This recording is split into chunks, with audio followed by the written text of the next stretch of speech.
All right, welcome back to the deep dive. Good to be here. Today we're digging into just one source, but it's packed.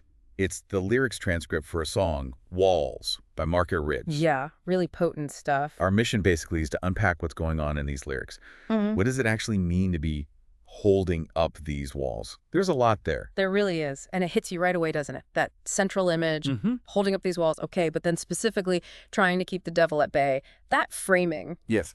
it tells you immediately this is a serious fight. Right, not just keeping the rain out, it's like an active battle against something dark, maybe internal, maybe external. Exactly. And what gets me is the shift he describes. Oh, yeah. He says the walls used to be strong, like strong enough to hold back a hurricane. Which is a pretty powerful image of strength. For sure. But now it's all I can do to keep them from falling down. That change. Mm.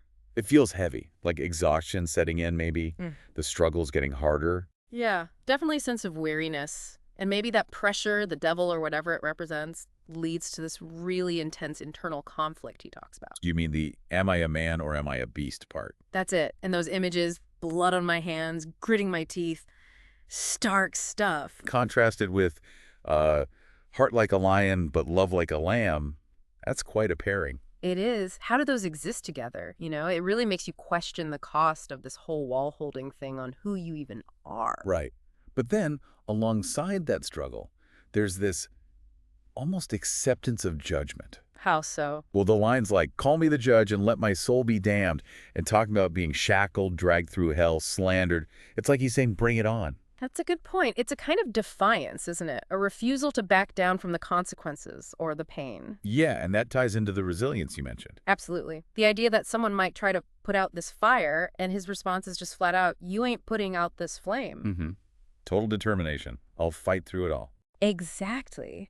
But then it gets really interesting, I think. Okay. Because mixed with all that fight, there's this real vulnerability, this admission of being an imperfect man. Right. I ain't without flaws. Hell, I've made my mistakes. He lays it out there. He does, but then immediately follows up with, like, but my intentions are good. So how does admitting the flaws fit with the fighting talk? Does it make the walls seem weaker? Or maybe stronger somehow? Because it's honest. That's a great question. I wonder if that honesty, that vulnerability is actually what allows the next step. Which is? While fighting this darkness, dealing with past misunderstandings, and then this realization, got to be the light. So moving from just defense to something more active. Proactive, maybe. Sort of, like maybe understanding your own flaws helps you, I don't know, shine a light rather than just build higher walls. And that leads into that really striking part near the end, doesn't it? The outward turn. Oh yeah, taking all that personal struggle and offering it up. Let me borrow your pain and let me turn it into a song. So you can own it forever and never lose control again. That's powerful. Turning his own battle into a tool for someone else. What do you think it means to own your pain like that? Maybe it's about understanding it, not letting it define you, using it like he does with the song. Could be. And this whole sharing thing gets framed by mortality, right? Definitely. The reminder that time here is fleeting, we're all mortal men, it adds urgency. Which makes the advice hit harder. Don't take it for granted. Remember who you are. And then that incredible call to action, pull down them pillars and unchain your heart. Whoa. So after all the talk about holding up walls, he says, pull down pillars. That's a twist. It is. It suggests maybe true freedom isn't in the walls, but in dismantling some structures, unchaining the heart. No, and this is the kicker for me. Even after all that, the insight, the advice, the song ends right back where it started. You mean holding back evil, just me and my flaws? Yeah, and might just spend my whole life holding up these walls. It feels like this struggle doesn't actually end, even with the wisdom.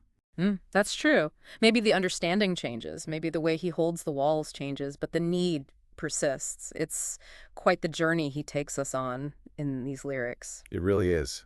From that raw battle, the cost, the defiance, the vulnerability, sharing the pain. Yeah. All under the shadow of time running out. Yeah, a lot to think about regarding our own defenses, our own openness. Absolutely. So wrapping up this deep dive, it really leaves you with a question, doesn't it?